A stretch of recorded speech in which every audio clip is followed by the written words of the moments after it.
এটা দৰকাৰী বস্তু আলোচনা কৰিম, সেইটো হৈছে লজিক বিহাইণ্ড ট্ৰেডিশ্যন এণ্ড বৈদিক utility of James and jewellers. তাৰ মানে ৰত্ন অলংকাৰ বিলাক, বুজিছা? ৰত্ন অলংকাৰ বিলাক যে আগত বৈদিক যুগত বা ট্ৰেডিশ্যনেলি যে মানুহে ব্যৱহাৰ কৰি আহিছে, ইয়াৰ অন্তৰালত কি ৰহস্য আছে তাৰ ওপৰত মোৰ এটা ৰিচাৰ্চ কণ্টেণ্ট মই তোমালোকৰ আগত শ্বেয়াৰ কৰিছোঁ। দেখা যায় যে সোণ ৰূপ মণিমুক্তাবিলাক সৃষ্টিৰ পৰা মানে যেতিয়াৰ পৰা সৃষ্টি হৈছে, ব্ৰহ্মাণ্ডৰ যেতিয়াৰ পৰা উৎপত্তি হৈছে, তেতিয়াৰ পৰাই বা পৰম্পৰাগতভাৱে সেই বস্তুবিলাক ব্যৱহাৰ কৰা হৈ আহিছে আৰু সেইবিলাক বেছি মূল্যৱান। এইবিলাক যে ইমান মূল্যৱান হয়, ইয়াৰ অন্তৰালত কাৰণটোনো কি? সোণেই হওক, ৰূপেই হওক, মণিমুকুতাবিলাকেই হওক, ইয়াৰ কাৰণ কি বা ইয়াৰ লজিক কি আছে যে এইখিনি যে ইমান দৰকাৰী হিচাপত তাক মানুহে ব্যৱহাৰ কৰে বা ব্যৱহাৰ হৈ আহিছে। আৰু এষ্ট্ৰলজিটো এই বস্তুবিলাক মানুহক ধাৰণ কৰিবলৈ পৰামৰ্শ দিয়া হয়, আৰু এই বস্তুবিলাক সদায় দুষ্প্ৰাপ্য, সহজে পোৱা নাযায় আৰু যথেষ্ট মূল্যৱান। আৰু এইখিনি বস্তু ব্যৱহাৰ কৰাৰ ক্ষেত্ৰত মানুহৰ কথাটো বাদেই দেৱ দেৱতাবিলাকেও, ৰজা মহাৰজাবিলাকেও ইয়াক ব্যৱহাৰ কৰি, আৰু সেইকাৰণে এইবোৰ বস্তু বিষয়ৰ ওপৰত এষ্ট্ৰলজি তথা ডিভাইনিটিৰ লগত যিটো প্ৰয়োগ বা যিটো উদ্দেশ্যত আমি ব্যৱহাৰ কৰোঁ,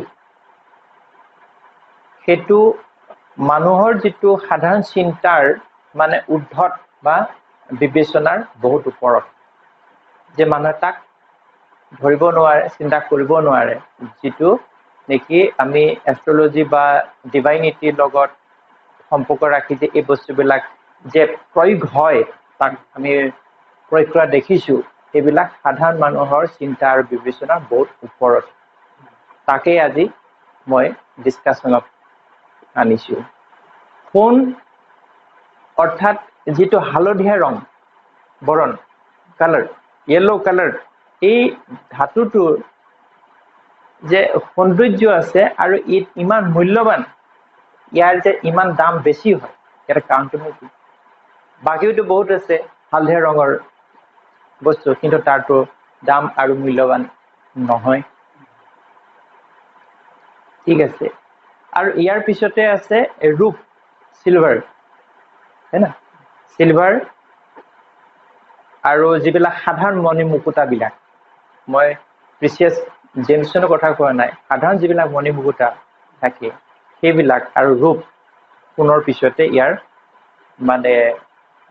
উপযোগিতা বেছি আৰু ইও যথেষ্ট। এষ্ট্ৰলজিত সোণ বা গ'ল্ড যিটো আছে আৰু যিটো য়েল্ল' কালাৰ, সেইটো গুৰু বৃহস্পতিৰ কাৰণে প্ৰিয় দ্ৰব্য বা বৃহস্পতিৰ কাৰণে লোৱা হয়, বা সেই বস্তুটো আগৰ পৰা বা ঋষিমুনিসকলে উল্লেখ কৰিছে যে য়েল্ল' কালাৰ আৰু গ'ল্ড যিটো ধাতু, সেইটো গুৰু বৃহস্পতিৰ কাৰণে, সেই বিষয়ে ঋষিমুনিসকলে উল্লেখ কৰিছে। ঠিক সেইদৰে ৰূপ তথা যিটো মণিমুকুতা, বগা ধাতুবিধ, সেইটো শুক্ৰ বা চন্দ্ৰৰ কাৰণে ব্যৱহাৰ হয়, সেই বিষয়েও আমি শাস্ত্ৰত পাইছোঁ। যদি চোৱা যায় যিটো প্লেনেটাৰী কেবিনেট মানে গ্ৰহমণ্ডলত বৃহস্পতি হৈছে দেৱগুৰু আৰু শুক্ৰ হৈছে দৈত্যগুৰু, কিন্তু দুইজনেই গুৰু। ঠিক আছে, সেই বিষয়ে আমি পাইছোঁ। আৰু এওঁলোক হৈছে ব্ৰাহ্মণ, হয় না? এওঁলোক হৈছে ব্ৰাহ্মণ, আৰু ব্ৰাহ্মণ হোৱাৰ কাৰণে তেওঁলোকৰ পিন্ধন উৰণ বাকীবিলাকৰ লগত নিমিলে।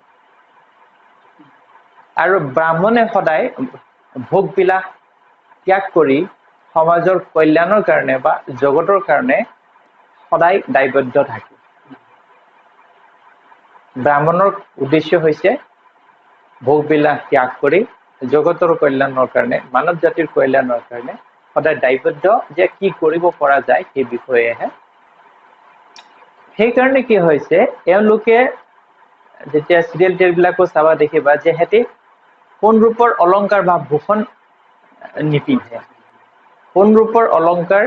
তেওঁলোকে বৰ্জন কৰে কিন্তু বাকীবিলাক গ্ৰহমণ্ডলত কি হয় কোন ৰূপ বা মণিমুক্তা অলংকাৰেৰে সুসজ্জিত উদাহৰণস্বৰূপে স্বৰ্গাধিপতি ৰজা ইন্দ্ৰই মানে ইন্দ্ৰ ৰজাই কোন ৰূপ আৰু মণিমুকুটাৰ মানে অলংকাৰ মানে কোন ৰূপৰ মণিমুক্তাৰ মানে খচিত অলংকাৰ মানে সজাই থোৱা কি হয় ধাৰণ কৰাৰ বিষয়ে আমি দেখিছো পাইছো বাকি সকলেও সেই ভাগে কৰে আৰু চন্দ্ৰদেৱে ৰূপৰ আৰু মণিমুক্তাৰ বেশভূষা কৰে সেই বিষয়ে আমি জানো তেওঁৰ হেতু অলপ বেলেগ তেওঁৰ ৰূপৰ ব্যৱহাৰ নকৰে চন্দ্ৰই মুক্তা মণিমুক্তা আৰু ৰূপৰ অলংকাৰহে ধাৰণ কৰে সেই বিষয়ে আমি এষ্ট্ৰলজিত পাইছো বা যিবিলাক ধৰ্মীয় হেৰি আছে সেইবিলাক মানে শাস্ত্ৰ বা ধৰ্মীয় যিবিলাক কাহিনী আমি দেখিছো তাত আমি সেই বস্তুবিলাক দেখিছো অৰ্থাৎ ইয়াৰ পৰা এটাই কথা বুজা যায় যে যদি সৌভাগ্য মানে ঐশ্বৰ্য বিভূতি ধন সম্পত্তিৰে ভৰিপূৰ্ণ আৰু সফল হ'বলৈ বিচৰা হয় তেতিয়াহ'লে সোণৰ অলংকাৰ পৰ্যাপ্ত পৰিমাণে ধাৰণ কৰা যায় বুজি পাইছা যাৰ বাবে প্ৰেম বা আকৰ্ষণ বা মানসিক সুখ বা শান্তি বিচাৰে তেওঁলোকৰ কাৰণে ৰূপ আৰু মণিমুক্তা অৰ্থাৎ বগা ৰঙৰ প্ৰিয় বা তেওঁলোকে তাৰ প্ৰতি তেওঁলোকৰ আগ্ৰহ থাকে বুজি পাইছে কথাটো সেইকাৰণে ৰজা মহাৰজাসকলে কি বিচাৰে বা ইন্দ্ৰ বাকীসকলে কি বিচাৰে যে তেওঁলোকৰ যাতে সৌভাগ্য প্ৰাপ্তি হয় সদায় সুখ ভোগ কৰিব পৰা যায় ধন সম্পত্তি ঐশ্বৰ্য যাতে কোনো অভাৱ নহয় সেই বস্তুটো সফল হ'বৰ কাৰণে মানে সোণৰ অলংকাৰ ধাৰণ কৰে আৰু চন্দ্ৰৰ কথাটো হৈছে কি চন্দ্ৰই কি বিচাৰে সদায় মানসিক শান্তি বিচাৰে সুখ বিচাৰে প্ৰেম বিচাৰে আকৰ্ষণ বিচাৰে সেইকাৰণে চন্দ্ৰই ৰূপৰ আৰু অলংকাৰ যিটো মণিমুক্তাৰ মানে ভূষণ অলংকাৰ সেইকাৰণে বৃহস্পতি প্ৰিয় বস্তু সোণ হোৱাৰ কাৰণে এষ্ট্ৰলজিত বৃহস্পতি সৌভাগ্য ঐশ্বৰ্য ধন সম্পত্তিৰ কাৰক বুজা যায় আৰু সেইবিলাক প্ৰদান যেতিয়া পায় মানুহে তেতিয়া জীৱনৰ পূৰ্ণাংগ সুখ প্ৰাপ্তি হয় আৰু ইয়াৰ বিপৰীতে ৰূপ যদি মণিমুক্তা ধাৰণ কৰা হয় তেতিয়াহ'লে শুক্ৰ আৰু চন্দ্ৰ হোৱাৰ কাৰণে ব্যক্তিয়ে মানসিক সুখ মানসিক তৃপ্তি আৰু প্ৰেমাত্মক সম্পৰ্কবিলাক গঠন আৰু বৃদ্ধি হয় গতিকে দুইটা মেটেল দুইটা প্লেনেট ৱাইজত তাৰ কামবিলাক বেলেগ বেলেগ সেয়া হ'ল তাৰ কথা সেই বস্তুবিলাক অনুসৰণ কৰি তেতিয়াৰ পৰা যেতিয়া ৰজা মহাৰাজাই দেশ শাসন কৰিছিলে তেওঁলোকেও কি কৰিলে সোণ ৰূপৰ অলংকাৰ মুকুট সোণৰ মুকুট গলপতা মূৰ কাণ হাত কঁকালত তেওঁলোকে ধাৰণ কৰে কিয় ধাৰণ কৰে কাৰণ ৰজা হ'ব লাগে সম্পদশালী ধন সম্পত্তিৰ সুখ পাব লাগে সৌভাগ্য হ'ব লাগে তেওঁলোকৰ সন্মান যশস্য পাব লাগে তাৰ কাৰণে তেওঁলোকে সোণৰ ধাৰণ কৰে আৰু তেতিয়াও ব্ৰাহ্মণ সকলো আছিলে ৰজাক ৰাজকাৰ্য সহায় কৰিবৰ কাৰণে কল্যাণৰ কাৰণে ৰজাক মাৰ্গদৰ্শন কৰাটো কিন্তু তেওঁলোকে যিসকল ব্ৰাহ্মণ আছিলে মন্ত্ৰী আছিলে তেওঁলোকে কিন্তু সোণৰ অলংকাৰ ব্যৱহাৰ নকৰে আৰু তাত তেতিয়া অন্য এটা শ্ৰেণী আছিলে সেইটো হৈছে ক্ষত্ৰিয়সকলেও কিন্তু সোণৰ অলংকাৰ ধাৰণ কৰে যিসকল ক্ষত্ৰিয় যুদ্ধ কৰিবলৈ যায়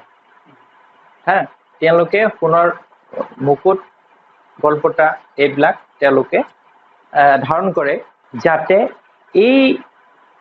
এওঁলোকৰ মানে এই দুটা শ্ৰেণীয়ে সেইকাৰণে সৌভাগ্য আৰু সুখ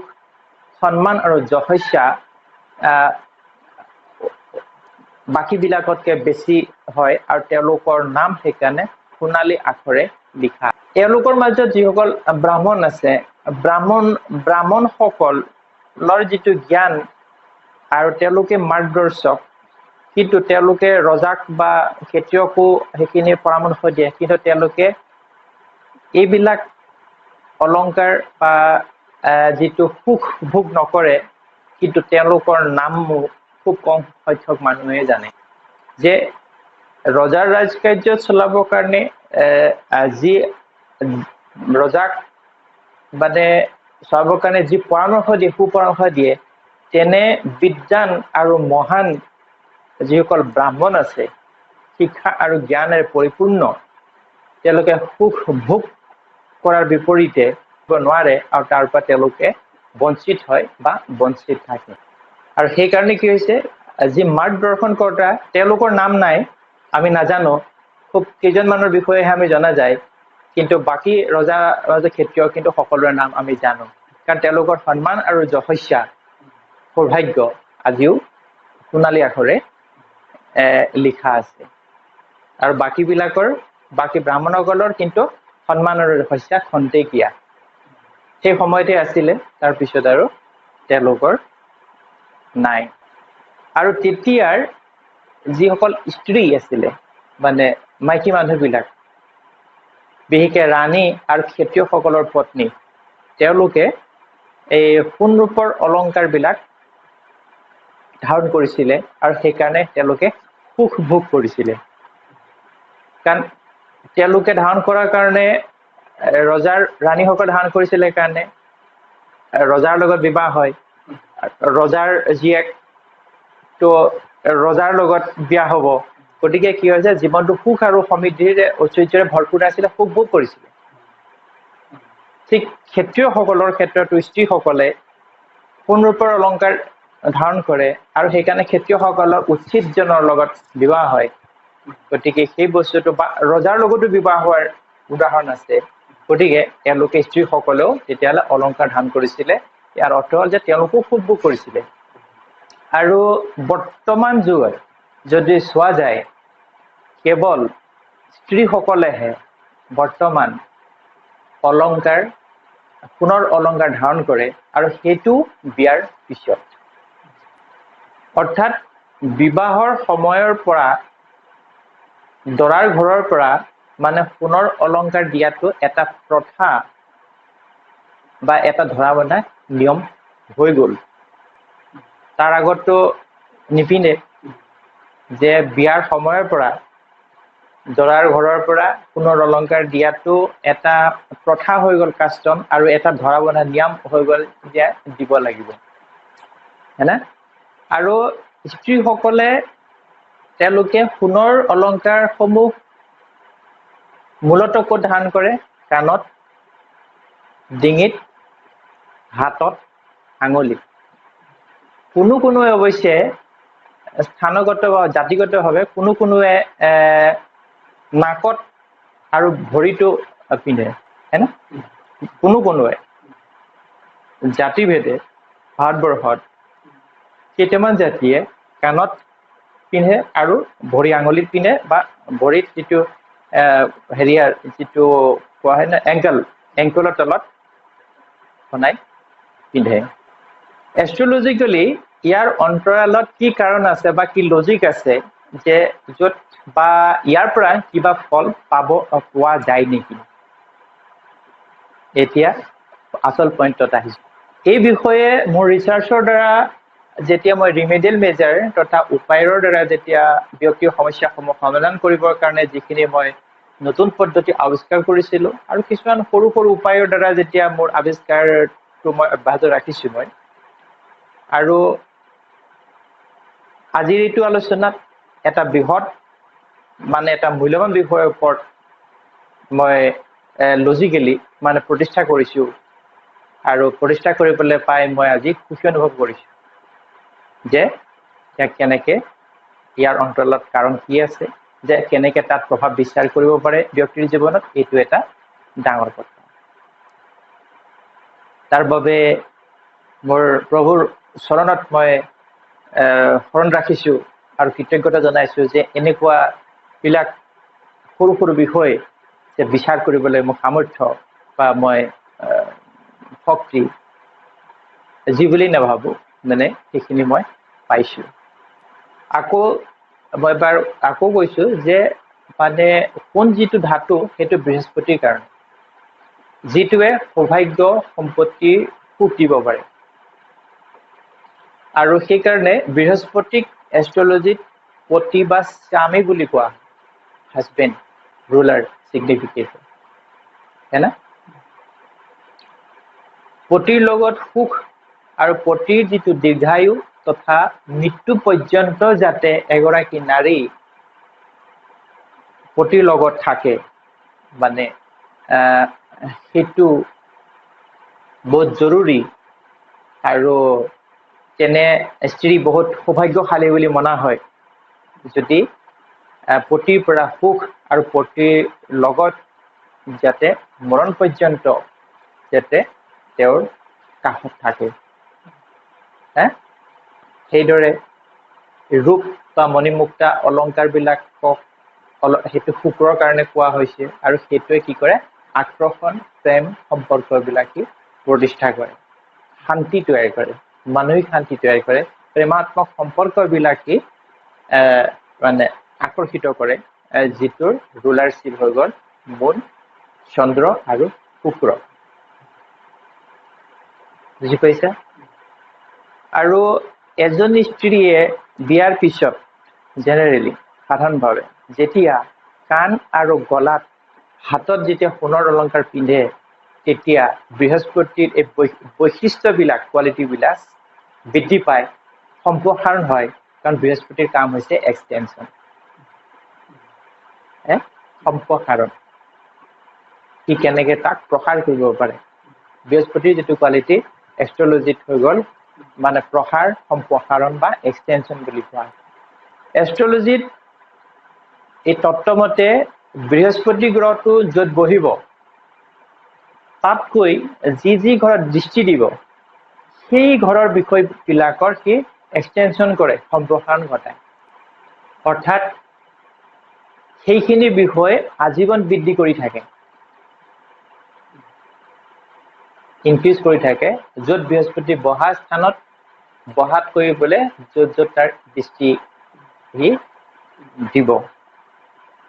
বুজি পাইছে? আৰু এষ্ট্ৰলজিত কাণ, গলা, হাত, আঙুলি এইটো হৈছে থাৰ্ড হাউচ। 3 নম্বৰ ঘৰটোত আহে কাণ, গলা আৰু হাত, কাণ, আঙুলি এইটো হৈছে থাৰ্ড হাউচত। অৰ্থাৎ বৃহস্পতিক তেতিয়াহ'লে থাৰ্ড হাউচত আহি যায়। বৃহস্পতি তেতিয়া থাৰ্ড হাউচত আহি গ'ল। থাৰ্ড হাউচত আহি গ'ল। থাৰ্ড হাউচত যেতিয়া বৃহস্পতি বঢ়ি যাব তেতিয়া এছপেক্ট ক'ত কৰিব? 7 হাউচত, আৰু এছপেক্ট ক'ত কৰিব? 11 হাউচত। তাৰমানে এজনী স্ত্ৰীয়ে যেতিয়া সোণৰ অলংকাৰ কাণত 1, যেতিয়া গলাত 2, হাতত 3, আঙুলিত 4, 4টা বৃহস্পতি যেতিয়া বহাই দিয়ে তেতিয়া বৃহস্পতি পাৱাৰফুল হৈ যায়। পাৱাৰফুল হৈ গ'লে থাৰ্ড হাউচত যেতিয়া বৃহস্পতি আহি যায় তেতিয়াহ'লে সি দৃষ্টি ক'ত দিব? গুড এছপেক্ট 120 ডিগ্ৰী 7 হাউচত আৰু 11 হাউচত। তাৰমানে 7 হাউচ হৈছে যাৰ লগত পত্নী যাৰ লগত বিবাহ হ'ব পতি, তেওঁ হৈছে 7 হাউচ, আৰু 11 হাউচ হৈছে পাৰ্মানেণ্ট টাই অফ ফ্ৰেণ্ডশ্বিপ, মানে সুন্দৰ আৰু দীঘল যিটো জীৱন সম্পৰ্ক। আৰু থাৰ্ড হাউচ হৈছে কি? যোগসূত্ৰ, কমিউনিকেশ্যন। তেতিয়াহ'লে কি হ'ব? জুপিটাৰে যিজন মানুহক আগত কাহানিও দেখা নাই, চিনি পোৱা নাই, তাৰ লগত যোগসূত্ৰ প্ৰতিষ্ঠা কৰিব, আৰু সেইটো মানে মৃত্যু পৰ্যন্ত অনন্ত কাললৈকে দীৰ্ঘদিন তাৰ লগত বন্ধুত্ব আৰু ফ্ৰেণ্ডশ্বিপ বজাই ৰাখিব। মানে সেইটো মূল কথা হ'ল যে যিটো যাৰ লগত তেওঁ বিয়া হ'ব মূল মানুহজনৰ লগত দীৰ্ঘ জীৱন সম্পৰ্ক ফ্ৰেণ্ডশ্বিপ হ'লে সুখী জীৱন, উদ্দেশ্য সেইটোৱেই। সেইটো এটা কথা হ'ল। গতিকে সেইটোৱে বৃহস্পতিৰ যিখিনি কোৱালিটি বা সেইটোত বহায় আৰু সেই বস্তুটো দেখা যায় প্ৰেক্টিকেলি। কাৰণ এই বস্তুটো মই তেতিয়াৰ পৰা মই সেইকাৰণে আৰম্ভণিৰ পৰা মই কৈছোঁ যে তাহানি যেতিয়াৰ পৰা সৃষ্টি হৈছিলে দেৱতাসকল কেবিনেট বনিছে তেতিয়াৰ পৰা সেই বস্তুবিলাক এপ্লাই কৰি আহিছে। আমি নাজানো সেই বিষয়ে। আজি মই লজিকেলি চাইণ্টিফিকলি তাত এক্সপেৰিমেণ্ট কৰিছোঁ, বস্তুটো মই চাইছোঁ যে আচলতে ইয়াৰ প্ৰভাৱ কেনেকৈ কি কৰিবলৈ। আৰু সেইটো এটা প্ৰথা হিচাপত সোণৰ অলংকাৰ দিয়াটো চলি আহিছে। সেইটো হয়। তাৰমানে সেইটো কথা হ'ল যে হাজবেণ্ডৰ লগত যিটো এটা আন্তঃ সম্পৰ্ক, গুড ফ্ৰেণ্ডশ্বিপ এণ্ড ৰিলেশ্যনশ্বিপ দীৰ্ঘ জীৱন কৰিবৰ কাৰণে তাক সেই তাৰ মাধ্যমত যোগসূত্ৰ প্ৰতিষ্ঠা কৰি থাকে। সি গ্ৰেজুৱেলি এক্সটেনশ্যন কৰি গৈ থাকে। যিসকলে নাকত আৰু ভৰিত পিন্ধে আৰু জেনেৰেলি সিহঁতি ৰূপৰে পিন্ধে, ৰূপৰে পিন্ধে, কিন্তু সোণত কম পিন্ধে নাই। যদি ছেকেণ্ড হাউচ মানে নাকত পিন্ধে ৰূপত, সি কি কৰে? প্ৰেম, আকৰ্ষণ আৰু শান্তি। তাৰমানে ছেকেণ্ড হাউচ। নাক হৈ গ'ল ছেকেণ্ড হাউচ। ছেকেণ্ড হাউচ কি আছে? পৰিয়ালৰ সদস্যৰ মাজত আকৰ্ষণ, প্ৰেমাত্মক সম্পৰ্ক। কাৰণ হাজবেণ্ডৰ বাদেওতো আৰু আছে, ককাই ভাই, মাক বাপেক, শহুৰ শাহুৰ। গতিকে সি তাত ইনক্ৰিজ আকৰ্ষণ কৰিবলৈ লয়। আৰু ভৰিত যদি পিন্ধা হয়, এংকেলৰ পৰা ভৰিত যদি ৰূপৰ পিন্ধা হয়, তেতিয়াহ'লে কি হ'ব? ভেনাছ 12 হাউচত আহি যায়। 12 হাউচত গ'লে যিটো মানে ফিজিকেল যিটো ৰিলেশ্যনশ্বিপ, যাৰ যিটো মানে টেষ্ট, তাৰ যিটো চোৱা যিটো আকৰ্ষণ, সেই বস্তুটো সি ইনক্ৰিজ কৰে। কাৰণ ভেনাছ ভোগবিলাক, এণ্টাৰটেইনমেণ্ট, এনজয়মেণ্ট, আৰু ক'ত? বেড, মানে বিচনা। 12 হাউচ। গতিকে সেই বস্তুটো অৰ্থাৎ ইয়াৰ দ্বাৰা যে যিটো প্ৰেম বা যৌন যিটো সম্পৰ্ক, ফিজিকেল ৰিলেশ্যনশ্বিপটো বেছি দৃঢ় আৰু বেছি সবল আৰু গভীৰ কৰে। তাৰমানে ইয়াৰ পৰা এই কথাটো বুজা যায় যে এই আমি যিবিলাক বস্তু ব্যৱহাৰ কৰোঁ, সেইবিলাক বা আমাৰ চাৰিওফালে যিবিলাক বস্তু আছে, সি তেতিয়াহ'লে ব্যক্তিৰ জীৱনত গ্ৰেজুৱেলি ইম্পেক্ট, প্ৰভাৱ পেলাবলৈ লয়। লাগে আমি জানো या নাজানো, সেইটোৰ লগত মতলব নাই। সেইটো প্ৰভাৱ সি। ইয়াৰ বিপৰীতে এই কথাটো ঠিক যে আমি আমাৰ মানুহৰ জীৱনত যিবিলাক বাধা সমস্যা আসোঁৱাহ পাওঁ, ৰোগ ব্যাধিৰ পৰা আৰম্ভ কৰি যিবিলাক পোৱা যায়, আৰু সেইবিলাক ইয়াৰ ভিতৰতেই কাৰণ লুকাই আছে, না? আৰু সেইবিলাক মানুহে নজনাৰ কাৰণে মানে দুখৰ কাৰণ হৈছে। যে আমি যি ব্যৱহাৰ কৰিছোঁ আৰু যি আমাৰ চাৰিওফালে এনভাইৰনমেণ্টত চাৰিওদিশত আমাৰ আছে, সেই বস্তুটো দ্বাৰা আমাৰ সুখ দুখ, ভাল বেয়া, এই বস্তুবিলাক ইম্পেক্ট, প্ৰভাৱ বিস্তাৰ কৰে। সেইকাৰণে যে আমাৰ জীৱনত, মানুহৰ জীৱনত যিবিলাক পৰম্পৰাগত আমি যিবিলাক ব্যৱস্থা আমি কৰি আহিছোঁ, সেইবিলাকৰ যথেষ্ট ইম্পৰ্টেঞ্চ আছে। তেতিয়া অলংকাৰ ধাৰণ কৰা হওক, ছোৱালী যিটো শান্তি বিয়া যিটো কৰা হওক, এই বস্তুটো যিটো আহে, গতিকে ইয়াৰ অন্তৰালতো কাৰণ সোমাই আছে, যিটো নেকি আমি অজানিতে নজনাকৈ, কাৰণ তেওঁলোকে জানিছিলে বা প্ৰয়োগ কৰিছিলে, সেইটো কৰি আছো, তো সেইমতে চলি আছে। তাক ইফাল সিফাল কৰাৰ কাৰণেই আজি ব্যতিক্ৰম আৰু সমস্যা হৈছে। তেতিয়া নীতিসমূহ, নিয়মবিলাক হেৰি হোৱাৰ কাৰণে। গতিকে এনেদৰে বহুত কিছুমান এনেকুৱা প্ৰশ্ন আছে, তাক বা বিষয় আছে, তাক জানিবৰ কাৰণে, তাৰ উত্তৰ পাবৰ কাৰণে বিশেষ কোনো ব্যক্তি মানে তত্ত্বদৰ্শী বা এফিচিয়েণ্ট যি ফিলচফাৰ আছে বা যিবিলাক ৰিচাৰ্চ স্কলাৰ আছে তেওঁলোকৰ দ্বাৰা গৱেষকৰ দ্বাৰা এই বস্তুবিলাকৰ মানে উত্তৰ পোৱা যাব তেওঁলোকে এই বস্তুবিলাক দৰ্শন কৰাব পাৰিব প্ৰতিষ্ঠা হৈছে এক ধৰা মোৰ সৰু এক এক্সামিনেশ্যন এটা পৰীক্ষা মই তাৰ ওপৰত অবজাৰভেশ্যন চলাইছোঁ আৰু তেনেকুৱা বহুত গৱেষণা বা বহুত চিন্তা আছে য'ত নেকি নিউ জেনেৰেশ্যনৰ কাৰণে আৰু কিবা দিব পৰা যাব আৰু এইটো কোৰ্চত জ্যোতিষত যিখিনি বস্তু মই দিছোঁ ঠিক সেইটো ৰিচাৰ্চ মানে ইয়াৰ দৰ্শন সেই বস্তুৰ ওপৰত মই কৰাই দিছোঁ সেইটো আৰু এজন ব্যক্তিয়ে তেনেকে উপযুক্ত মানে ভাল result powerful result best result পাবৰ কাৰণে এই বস্তুবিলাক দুইটা এষ্ট্ৰলজি আৰু এষ্ট্ৰবাস্তু এই দুইটা বস্তুৱে এপ্লাই কৰিব লাগিব নৰ্মেলি কৰিব হ'লে কাৰণ যদি এষ্ট্ৰবাস্তুত আমি সেইখিনি উপায় কৰোঁ ঠিক এই বস্তুটো যিটো আমি কৰিছোঁ সেই বস্তুটোৰ কাৰণে মানে এই দুইটা এষ্ট্ৰবাস্তু ঘৰৰ আমাৰ পৰিৱেশ চাৰাউণ্ডিংছ বাস্তু মানে হৈছে আমাৰ যিটো পৰিৱেশ আমি য'ত থাকোঁ আৰু এষ্ট্ৰলজি যিটো আছে এজন ব্যক্তিৰ যিটো আছে সেই বস্তুটো গতিকে এই দুইটাৰ যদি সামঞ্জস্য কৰা হয় তেতিয়াহ'লে এজন ব্যক্তিৰ সমস্যা সমাধান হ'ব প্ৰকৃত উপযোগৰ দিশত অগ্ৰসৰ হ'ব পাৰিব আৰু এই বস্তুটো মোৰ প্ৰমাণ আৰু মোৰ গৱেষণাৰ দ্বাৰা মোৰ এক্সপিৰিয়েঞ্চৰ দ্বাৰা সেইটো বাৰম্বাৰ প্ৰমাণিত হৈ আহিছে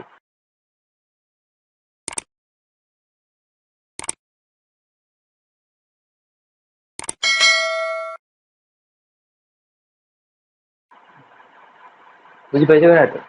গতিকে এষ্ট্ৰলজিত আৰু এষ্ট্ৰবাস্তু দুইটা এনেকুৱা কিছুমান সৰু সৰু বিষয় আছে য'ত যদি প্ৰয়োগ কৰা হয় তেতিয়াহ'লে সঠিক তাক মানে প্ৰয়োগ কৰিব পৰা যাব কাৰণ এই বস্তুটো ডিস্কভাৰ কৰিবৰ কাৰণে মোক অনুপ্ৰেৰণা দিলে সেইদিনাখন ছাডেনলি মই বাপনৰ কথাটোক লৈ হঠাতে মোৰ কেটছ হৈ গ'ল কথাটো বহি থাকোঁতেই যিটো তাৰ এই যিটো ৰিং লগাইছিলে ইয়াত কি আছিলে বাপনৰ যিটো কেছ আছে এটা এক্সাম্পল হেৰি তুমি টেষ্ট চাবা তাক সুধিব পাৰিবা যে তাৰ জুপিটাৰ আছে 9th হাউচত জুপিটাৰ আছে 9th হাউচত 9th হাউচত মানে গুৰু আছে গুৰু কোৱালিটি আৰু তাৰ লগ্নত দৃষ্টি আছে এইফালে 5th হাউচত 9th হাউচৰ পৰা লগ্নৰ ওপৰত আৰু 5th হাউচত 5th হাউচ হৈছে সুখ এনজয়মেণ্ট সন্তান নিৰোগ মানে ৰোগ নোহোৱা গতিকে সেই বস্তুটো কৰবা পাব সি গুৰুৰ পৰা পাব কেতিয়া পাব গুৰুৰ পৰা পাব হয় প্লেনেটৰ গুৰুটোৱে তাক দি দিয়ে আহি গতিকে তাৰ জীৱনত থকা যি গুৰু আছে তাৰ দ্বাৰা যেতিয়া মাৰ্গদৰ্শন হ'ব সময় যেতিয়া আহিব মাৰ্গদৰ্শন হ'ব তেতিয়াহ'লে তাৰ জীৱন সফল হ'ব আৰু সেইটোত কাৰণ লগ্নৰ ওপৰত বেছ কৰি যিটো দৃষ্টি সকলোবিলাক সি পৰিপূৰ্ণ আৰু ফুলফিল কৰে ঠিক আছে মানে যেতিয়া গুৰুৰ সান্নিধ্য গণিব বা আশীৰ্বাদ পাব গুৰুক যেতিয়া মানিব গুৰু যেতিয়া মাৰ্গদৰ্শন চলিব তেতিয়াহে তাৰ কিন্তু উন্নতি হ'ব সেই কামটো অলৰেডি তাৰ চালু তাৰ পিছত সি কি কৰিলে সেয়া 9th হাউচৰ পৰা গুৰুক বহাই দিলে সি 3rd হাউচত 9th হাউচৰ পৰা 3rd হাউচত বহাই দিলে যিটো কথা মই অলৰেডি উল্লেখ কৰি আহিলোঁ উল্লেখ কৰি দিয়াৰ পিছত কি হ'ব তাৰ 7th হাউচৰ লগত তাৰ ৱাইফৰ লগত ইণ্টাৰেকশ্যনটো ভাল হৈ গ'ল আৰু তাক ছাপোৰ্ট সি এই কৰিলে ফলস্বৰূপে যিটো আগৰ কেছ কথা কৈছোঁ লৰ্ডাটো এতিয়া সেই বস্তুটো সি এনেকুৱা হৈ গ'ল যাহা হৈ গ'ল সেই বস্তুটো হোৱাৰ ফলস্বৰূপে তাক মাইকী মানুহে ফুল ছাপোৰ্ট কৰিবলৈ দিলে আৰু সেইটোৱে উদ্দেশ্য কথা যিকোনো বনি গ'ল যিটো নেকি তাক মাইকী মানুহে জমা পইচা সিমানটো পইচা তাক উলিয়াই দিলে আৰু সেই কথাটো সেইদিনাখন মোক ক'লেহি যে হয় কথাটো এতিয়া মোক চবেই কিন্তু ছাপোৰ্ট কৰে হা তো এটা পইণ্টৰ কাৰণে আৰু সেইটো কথা সেইকাৰণে সি কি হ'ল আৰু এটা বস্তু মই দেখিলে যে সি তেতিয়াৰ পৰা সি মাইকী মানুহৰ সি তলত আহি গ'ল আৰু গুৰুক তলত পেলাই দিলে গুৰুক আঁতৰাই দিলে এটা কথা মনত ৰাখিবা তেতিয়াৰ পৰা সি কাৰণ সেইটো বিষয়ত মোক সি এডভাইচ লোৱা নাই মেটাৰখিনিত সেইকাৰণে এতিয়া ফল ভুগিছে বস্তুটো হয় নাই সেই কথাটোৰ কাৰণে সি মোক বেয়াও পালে সেইটো মই জানো আৰু সেই কথাটো হ'ল আৰু সেই কথাটো সি মোক কৈছে যে কথাটো হয় যেতিয়া মই এই বস্তু পিন্ধাৰ পিছত মই হেতৰ ঘৰৰ ফালৰ পৰাও হওক বা মোৰ মাইকী মানুহৰ ফালৰ পৰাও হওক ফুলি ছাপোৰ্ট কৰিছে আৰু আগত মোক মানুহবিলাকে যেনেদৰে সন্মানৰ গুৰুত্ব দিছিলে কিন্তু এতিয়া নিদিয়া হৈ গ'ল সেই কথাটো মই শুনিলো আৰু মোৰ সেই বস্তুটো মই এক্সপ্লেনেশ্যন যিটো হেৰি হয় না সেই বস্তুটো মই চালো মই কথাটো গতিকে মানে সেইটো এটা দৰকাৰী কথা হৈ গ'ল সেই তেতিয়াৰ পৰাই তাৰ ট্ৰেক বদলি হৈ গ'ল আৰু তাত এইটো শিক্ষাটোৰ পৰা মেজৰ এডুকেশ্যনৰ পৰা সি ড্ৰপ বনি গ'ল কাৰণ দৰকাৰ তাৰ এইটো আছিলে হয় নে কথা তাৰ দৰকাৰ এইটো আছিলে কিন্তু সি এতিয়া বিগ প্ৰব্লেমত সি ফেচ কৰিব সেই বস্তু হৈ গ'ল কাৰণ থাৰ্ড হাউচত ছিক্স হাউচত গুৰু উইক বুলি কনচাৰ্টত বেয়া ৰিজাল্ট দিয়ে বুলি কয় আৰু সি সেই কামটোৱে কৰিলে কিন্তু মাইকী মানুহৰ ক্ষেত্ৰত ভাল কাম কৰে কাৰণ কেলে সেই হাজবেণ্ডৰ তলত হেৰিয়াত আহি যায় কাৰণ জৰুৰী সেইটো পঢ়াটো কিন্তু এতিয়া সি এতিয়া ৱাইফৰ তলত আহি গ'ল আৰু সি ছাপোৰ্ট কৰিব ল'লে কথাটো চিন্তা কৰ সেই বস্তুটো হয় গতিকে এতিয়া তাৰ চাৰ্টৰ ক্ষেত্ৰত গুৰুৰ পৰা যেতিয়া সি হেৰি পাইছে বা যেতিয়া আছে তাক গুৰুক পাৱাৰফুল কৰিব লাগে জুপিটাৰ পাৱাৰফুল কৰিবলৈ হ'লে কি কৰিব লাগে কৰিবৰ কাৰণে তাৰ ঘৰৰ যিটো নৰ্থ ইষ্টত গুৰুজনাৰ ফটো যদি ৰখা হয় তো য'ৰ পৰা তেওঁ জ্ঞান পাইছে জ্ঞান লৈছে বা মহান যদি গ্ৰন্থ হা সেইটো হয় বা নৰ্থ ইষ্টত যদি তেওঁ পূজাৰ ঘৰ হয় সেইটোৱে তাৰ জীৱনত সৌভাগ্য সম্পত্তি উচ্চ জ্ঞান শিক্ষা দিব তাৰ বাস্তুৰ ফালৰ পৰা তাৰ সুন্দৰ এটা বস্তু আছিলে মই কৈ দিছো কথাটো তাৰ ঘৰত মানে তাৰ ৰুমত যাৰ পৰা যাক সি গুৰু মানিছে যাৰ গুৰুৰ দ্বাৰা তাৰ জীৱন তাৰ হৈছে যদি গুৰুৰ ফটো আৰু গুৰুৰ কিতাপখিনি যদি নৰ্থ ইষ্টত ৰাখি দিয়া হয় তেতিয়াহ'লে গুৰুৰ আশীৰ্বাদ নে কৃপাত চব তাৰ দিমাগত সোমাই যাব বেষ্ট ৰেমেডি হয় নহয় কথা হয় নহয় কথা কাৰণ গুৰুৰ কাৰণে আজি মোৰ কাৰণে সি চিধা চিধি কথা আজি মোৰ কাৰণে সি ইমানখিনি হৈ গ'লে যদি গতিকে ডাইৰেক্টলি যদি মোৰ ফটো মোৰ কিতাপ মই দিয়া নোটখিনি যদি নৰ্থ ইষ্টত যদি এখন টেবুলৰ ওপৰত যদি টুল এখনৰ ওপৰত ৰাখি তাত লৈ দিয়ে তেতিয়াহ'লে মোৰ যিমানখিনি আছে মানে সেইখিনি মই তাৰ মাধ্যমত প্ৰকাশিত দিম বেষ্ট ৰিমেডি বঢ়িয়া ৰিমেডি কাৰণ জুপিটাৰ 9th হাউচত কোৱাৰ কাৰণে তাক ইমানখিনি দিলে পালে আৰু 5th হাউচত যিটো সুখ সৌভাগ্য যিটো এণ্টাৰটেইনমেণ্ট এতিয়া এণ্টাৰটেইনমেণ্টত গ'ল সি হে না দিলে আৰু লাইফত তাৰ ছেটেল হৈ গ'ল এক্সিডেণ্ট হোৱা গাড়ী দুবাৰ গাড়ী আকৌ পুনৰ উঠি খাৰা হৈ চলিবলৈ আৰম্ভ হৈছে হে না কথা এইটো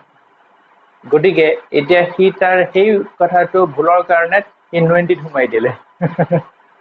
গাড়ী পুলিচে লৈ ৰাখি থৈ দিছে হে না আৰু ক'ত সোমালে 90 কোনে সোমালে মাইকী কাৰণে সোমোৱালে মাইকী কৰিলে এইফালে সোমাই যা হয় নে কথাটো সেই বস্তুটো মই ৰিচাৰ্চ কৰিছো সেই বস্তুটো মই দেখিছো সেই বস্তুবিলাক টেকনিকেলি ইউজ কৰিব পাৰে মানে ব্যৱহাৰ কৰিব পাৰে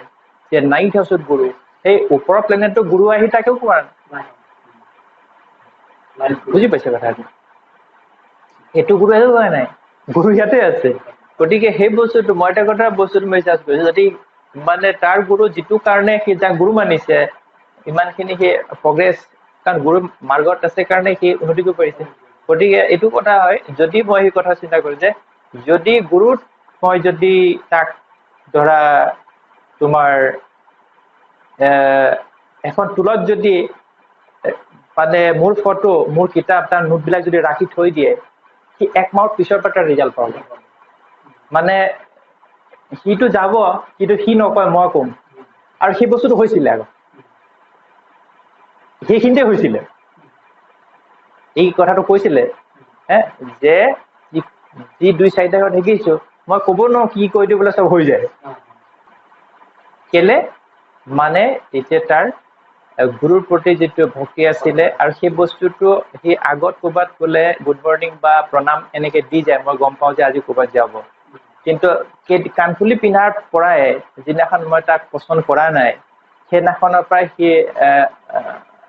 উল্টা কৰিব ল'লে মানে গুৰুক বাদ দি তাৰ মাইকী মানুহৰ গৰু বনিলে তাৰ হেৰি হৈ গ'ল থাৰ্ড হাউচত হৈ গ'ল আৰু সেই বস্তুটো মই আকৌ এটা কথা চাইছো যে তুমি সুধিবা বোলে আপুনিওতো সোণৰ ৰিংটো পিন্ধিছে হাতত কেলে পিন্ধিছে এইটো কাৰণ যদি মই সোণৰটো পিন্ধিছো মোৰ বৃহস্পতি মই আনি লৈছো মোৰ হেৰি চাইনত মানে মিথুন ৰাশিত সেইটো তাত জেনেৰেলি থাৰ্ড হাউচত মানে আহি যায় গতিকে এতিয়াতো মোৰ লগ্নৰ ওপৰত দৃষ্টি দিব হে না কথা একেটাই হৈ গ'ল মোৰ যদি মোৰ লগ্নৰ পৰাও ধৰা হয় ছেক্ৰেটাৰী চাইনত আহি গ'ল ছেক্ৰেটাৰী চাইনত হৈ গ'ল থাৰ্ড হাউচটো কমিউনিকেশ্যন আহি গ'ল 11th হাউচ ডিজায়াৰ ফুলফিলমেণ্টত মোৰ লাগিব আৰু ইফালে 7th হাউচত পাব্লিকত লাগিব বাটো একেই গতিকে সিও ইম্পেক্ট প্ৰভাৱ বিস্তাৰ কৰিব ঠিক সেইদৰে তোমাক শনিক যদি থাৰ্ড হাউচত আনিবলৈ হয় লোহাৰৰ এটা তেতিয়াহ'লে গুলি নিচিনা বাৰৰ নিচিনা এটা পুৰণা বস্তু এটা তেতিয়াহ'লে ইয়াত কাণত লগাই লওঁ শনি থাৰ্ড হাউচত আহি যাব